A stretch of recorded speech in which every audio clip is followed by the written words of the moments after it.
We begin around the 6th century BC. Central Europe is inhabited by the Celts, from the heart of the continent to the British Isles. Further north, in the Jutland Peninsula and in Scandinavia, live the Proto-Germanic peoples, who gradually migrate southward, coming into contact and at times into rivalry with the Celts. In the south, the Celts trade with the peoples of the Mediterranean, notably with the Romans, who are gradually asserting their dominance. Between 58 and 50 BC, Julius Caesar conquers Gaul. The Romans then attempt to subdue the region east of the Rhine, which they call Germania. But in the year 9, they suffer a heavy defeat against a coalition of Germanic tribes in retreat behind the Rhine and the Danube, which become the frontier. Fortifications are built there, though not completely impenetrable, thus allowing for trade and exchange. Over time, some Germanic peoples even ally with the Romans and gradually settle on the other side of the frontier. Towards the end of the 4th century, the Huns, a nomadic people from Central Asia, begin their conquest of Europe. Tens of thousands of Germans flee and cross the Danube to seek refuge on the Roman side. But they are mistreated, leading to revolts that destabilize the region. A century later, in 476, the Western Roman Empire collapses and is replaced by a multitude of Germanic kingdoms. Among them, the Frankish kingdom converts to Christianity and gradually asserts itself, eventually becoming, in 800, a vast empire under Charlemagne. But later, through wars of succession, the empire is divided, with France in the west, and from 962 onward, the Holy Roman Empire in the east, made up of a multitude of princely states under the authority of an emperor elected by the prince-electors and often crowned by the Pope in Rome. At the beginning of the 16th century, to finance the construction of St. Peter's Basilica in Rome, the Church vastly increases the sale of indulgences, offering forgiveness of sins in exchange for money. But in Saxony, priest Martin Luther opposes this practice and, on October 31st, 1517, publishes 95 theses defending an authentic faith founded solely on the authority of the Bible. The Pope then excommunicates him, yet Luther continues his struggle and gains the support of several princes who adhere to his ideas, giving birth to Protestantism. Furthermore, Luther translates the Bible from ancient Hebrew and Greek texts to a form of German used by some Saxon administrations at the time. Thanks to the recent development of printing, his Bible spreads throughout the Holy Roman Empire, and the Saxon dialect gradually becomes the standard German language, to the detriment of numerous regional dialects.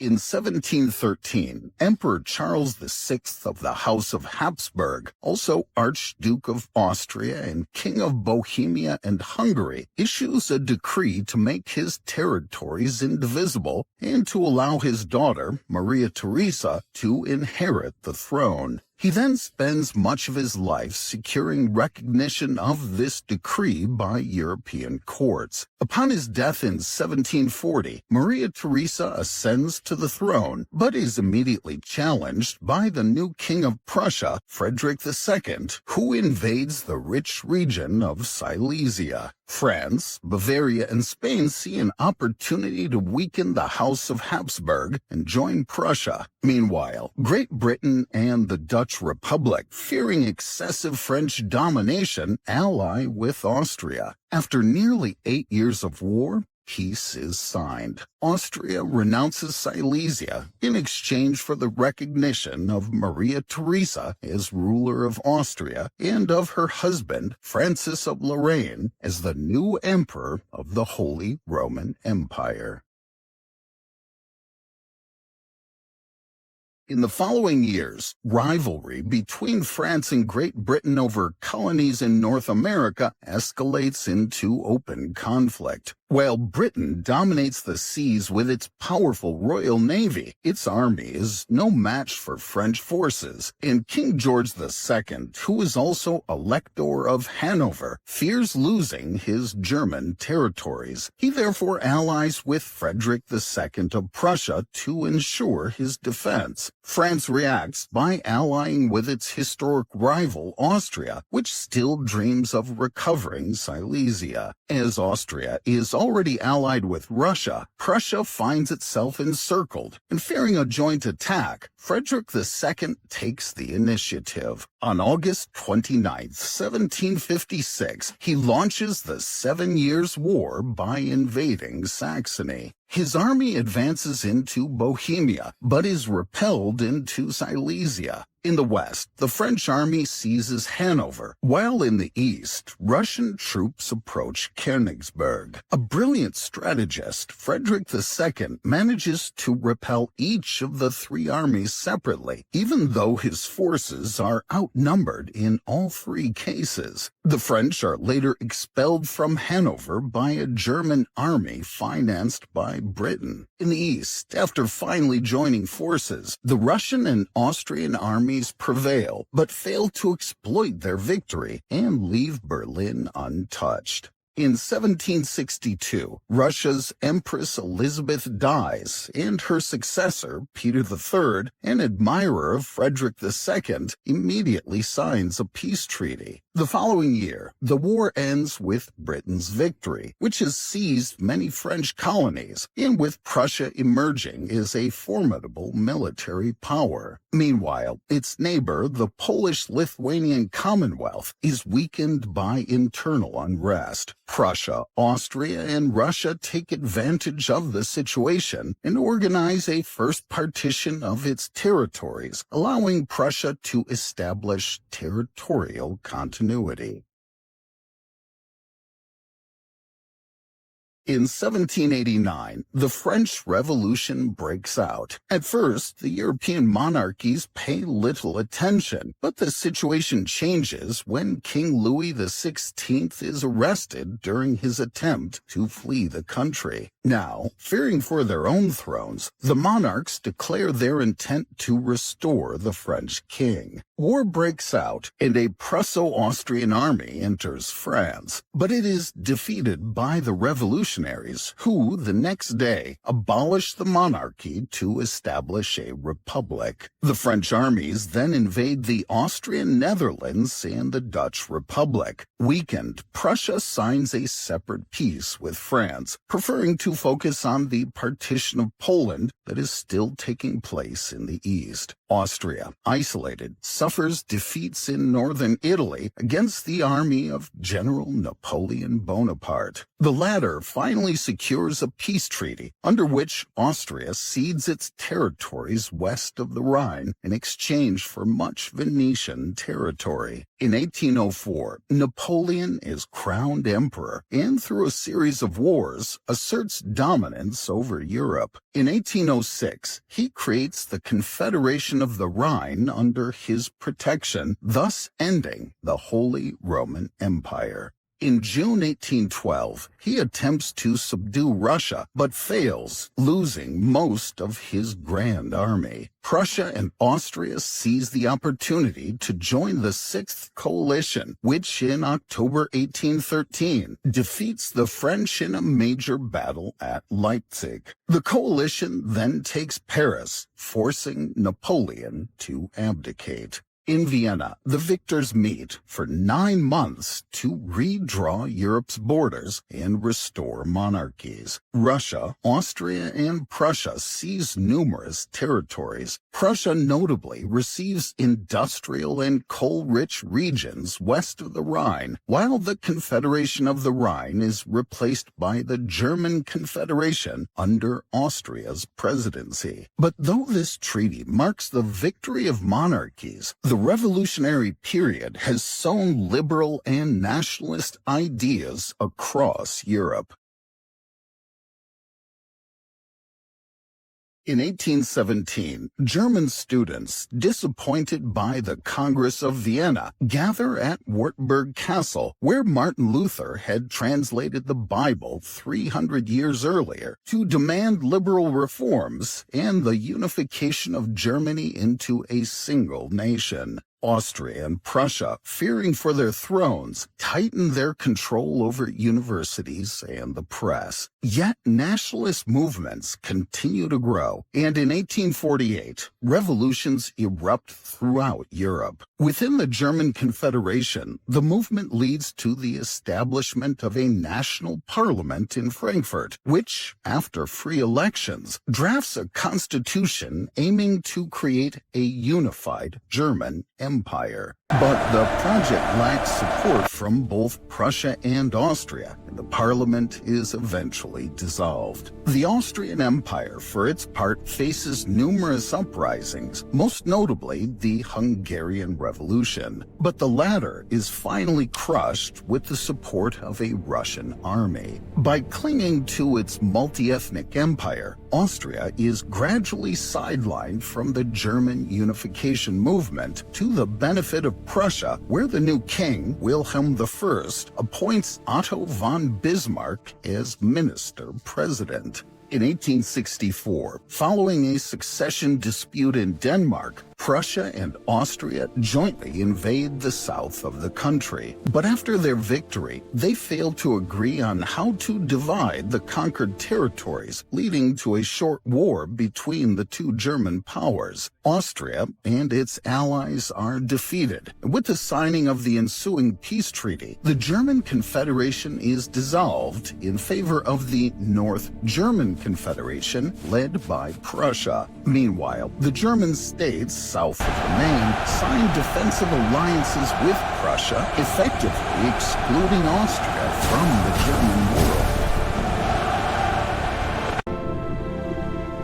In 1868, a revolution in Spain forces Queen Isabella II into exile in France. The revolutionaries draft a new constitution and seek a successor for the throne, considering Prince Leopold of Hohenzollern-Sigmaringen a distant cousin of Wilhelm I. In France, Napoleon III firmly opposes this, fearing encirclement. He sends his ambassador to meet Wilhelm I and request the withdrawal of the German prince's candidacy. The request is granted, but a few days later, the ambassador is sent again to demand further guarantees. This time, Wilhelm I ends the conversation without commitment. Bismarck seizes the opportunity and pushes a shortened and inflammatory version of their exchange, intended to provoke France. That same evening, anti-German demonstrations erupt in Paris, and a week later, France declares war on Prussia, activating Prussia's defensive alliances with the southern German states. The Germans quickly prevail, and on January 18, 1871, even before the war ends, the German Empire is proclaimed in the Hall of Mirrors at Versailles, uniting the North German Confederation and the southern states. 4 months later, in the peace treaty, France cedes Alsace and the western part of Lorraine, once part of the Holy Roman Empire, and must pay heavy war indemnities. To discourage any French revenge, the new German Empire strengthens its diplomatic ties with Russia and Austria-Hungary. Domestically, Bismarck seeks to curb the power of the Catholic Church and bans socialist parties. Abroad, after a Russian victory against the Ottoman Empire, most European powers oppose the peace treaty that grants Russia excessive influence in the Balkans. Bismarck offers himself as mediator and hosts a congress in Berlin to revise the treaty. In Russia, however, this breeds resentment towards Germany. Germany then signs a defensive alliance with Austria-Hungary, 3 years later, Italy joins them, angered by France's colonization of Tunisia, which it had coveted. Germany then seeks to catch up in colonial expansion, and in 1884 convenes European leaders in Berlin to regulate Africa's colonization. Germany secures recognition of 4 colonies, then the following year establishes footholds in the Pacific. In 1888, Wilhelm II ascends the throne, determined to make Germany a global power in every domain. He promotes education, scientific research, and industrial development. Emerging companies soon gain international renown. Diplomatically, he strengthens ties with the Ottoman Empire, and in China, after applying pressure, he obtains a concession in a bay, where he develops the port of Tsingtao. Controlling territories worldwide, he now builds a large navy to protect them. But Germany's growing power alarms other nations and prompts France and the UK to form the Entente Cordiale. They resolve their colonial disputes. The British keep Egypt, while France gains influence over Morocco. But Wilhelm II also has ambitions in Morocco, leading to early tensions. In 1907, Russia joins the Franco-British alliance, forming the Triple Entente. 4 years later, following a rebellion in Morocco, Germany and France nearly go to war over control of the territory. Eventually, an agreement is reached. Morocco becomes a French protectorate, and in exchange, French Congo territories are ceded to German Cameroon. Though war is avoided this time, Europe is now divided into 2 blocs that are arming and preparing for a conflict. On June 28, 1914, in Sarajevo, the assassination of Archduke Franz Ferdinand, heir to the Austro-Hungarian throne, is the spark that sets off the conflict. Within days, all of Europe is at war. Germany implements its plan to defeat France quickly in the west by bypassing its defenses through the north. The goal is to then turn east against Russia, slower to mobilize, and thus avoid a 2-front war. The German army violates the neutrality of Luxembourg and Belgium and begins its maneuver. But slightly outnumbered, it fails to capture Paris and is pushed back. The front stabilizes, and trenches are dug on both sides. The Lightning War becomes a drawn-out total war. Britain imposes a naval blockade on Germany, cutting off supplies. In the east, after years of fighting, Russian forces are exhausted, and following 2 revolutions, the Bolsheviks seize power and sign a separate peace. Germany can now focus on the Western Front, where it launches a major offensive. But the Allies push back and gain the upper hand. Meanwhile, in Germany, the population, worn out by war and famine, revolts and forces Kaiser Wilhelm II to abdicate. The Weimar Republic is proclaimed, and after elections, in which women can now vote, the new government is forced to accept a very harsh peace treaty. Signed at Versailles in the Hall of Mirrors, where the German Empire had once been proclaimed, it declares Germany and its allies solely responsible for the war and imposes heavy reparations. Alsace and Moselle return to France. Belgium gains territory as war compensation, and Denmark regains, via referendum, lands lost 50 years earlier. In the east, Memel passes to Lithuania, and Poland regains independence with access to the sea, cutting Germany in 2. Germany loses all of its colonies, and its army is limited to 100,000 soldiers without heavy weapons or aircraft. The Rhineland is demilitarized and occupied by the Allies for 15 years, while the Tsar's industrial region comes under international control. Austria-Hungary and the Ottoman Empire, Germany's allies, are dismantled entirely. In Germany, where no battles took place, the population blames its leaders for accepting a humiliating treaty. The economy is fragile, and the country struggles to pay reparations owed to the Allies. France and Belgium, whose regions have been devastated by the war, occupy the Ruhr industrial area to seize resources directly. German workers resist through strikes, supported by the government, which prints massive amounts of money to pay them. The mark plunges into hyperinflation, and by the end of the year, $1 is worth 4.2 trillion marks. The United States proposes a plan to stabilize the German economy, revive its industry, and reschedule its debts. The French and Belgians withdraw, and U.S. investments flow in, stabilizing the economy.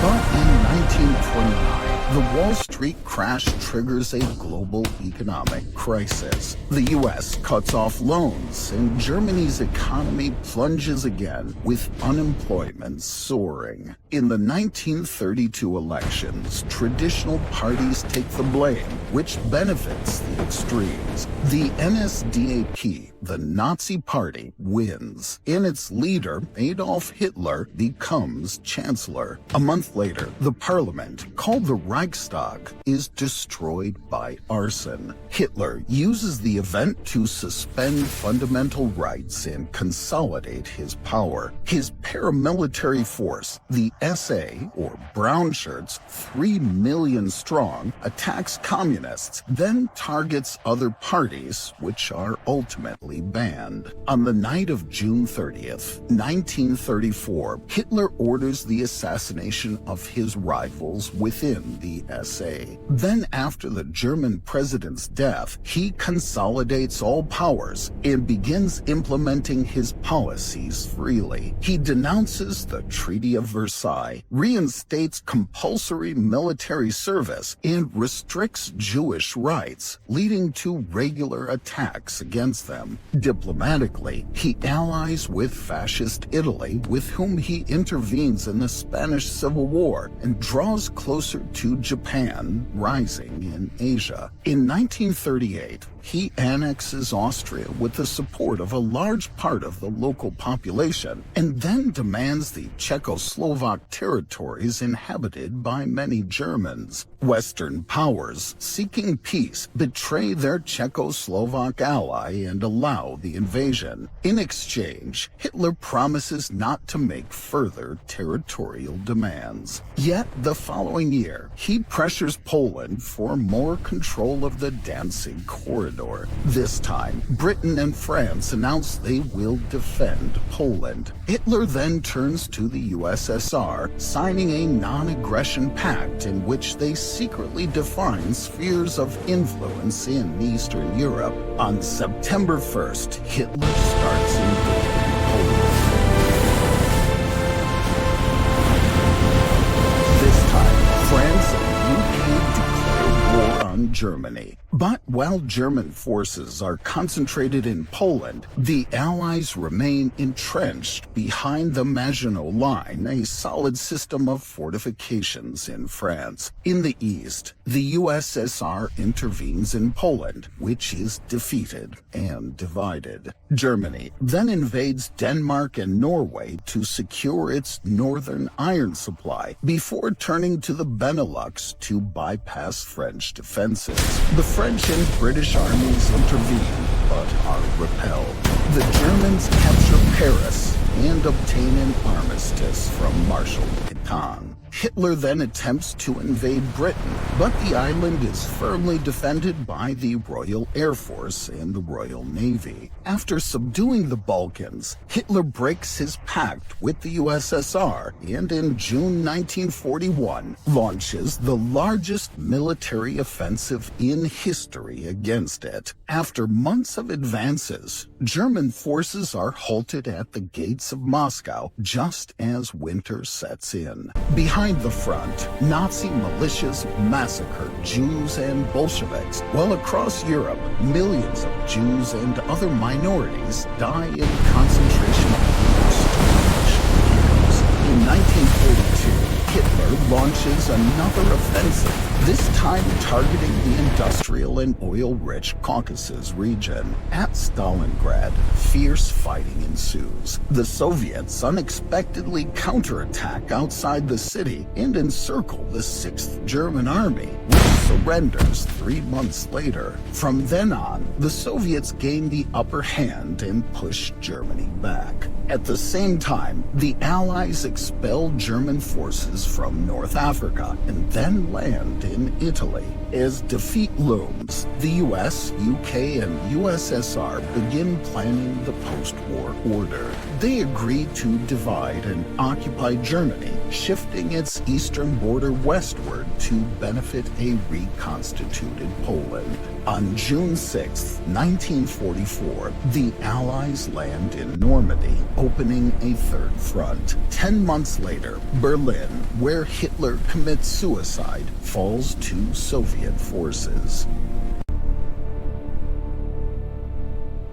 At the end of the war, at least 6 million Germans are dead, nearly half of them civilians. The country lies in ruins. 1/5 of all housing has been destroyed, leaving millions of people homeless. To these are added about 12 million Germans expelled from territories now under Polish, Czechoslovak, or Soviet control. Germany is now little more than a vast refugee camp, occupied and divided into 4 zones. Berlin is also divided, as are Austria and its capital, Vienna. The Allies then debate the country's future. Some want to dismantle or plunder it to prevent another war, while others, especially the United States, see the USSR as the new threat and wish to rebuild Germany as a potential ally. In February 1948, the USSR, already in control of Eastern Europe, supports a communist coup in Czechoslovakia. In response, the United States and the United Kingdom persuade France to merge all of their occupation zones to form a strong Germany capable of countering Soviet influence. The Deutschmark is introduced as the new currency for this future state. Angered at being excluded from the agreement, the USSR retaliates by imposing a blockade on West Berlin. The Allies respond by organizing a massive airlift to supply the 2 million civilians living there. For nearly a year, every 90 seconds, a plane loaded with food and supplies lands in West Berlin.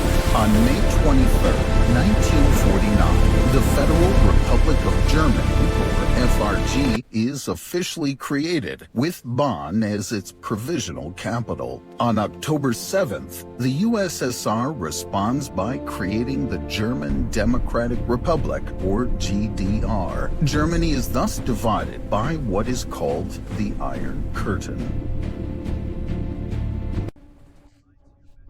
In the West, the United States bets on a rapid economic recovery through the Marshall Plan. Of the $13 billion in grants and loans, roughly 1/10 is allocated to West Germany. France, for its part, proposes a rapprochement with the FRG and the pooling of their coal and steel production. Italy and the Benelux countries join them to create the ECSC, the forerunner of the European Union. Meanwhile, in Asia, Korea, also divided since World War II, is torn apart between communists in the north and UN-backed forces in the south. The United States, deeply involved there, fears a similar scenario as between the two Germanys. Washington therefore pressures its allies to authorize the rearmament of West Germany and its integration into NATO.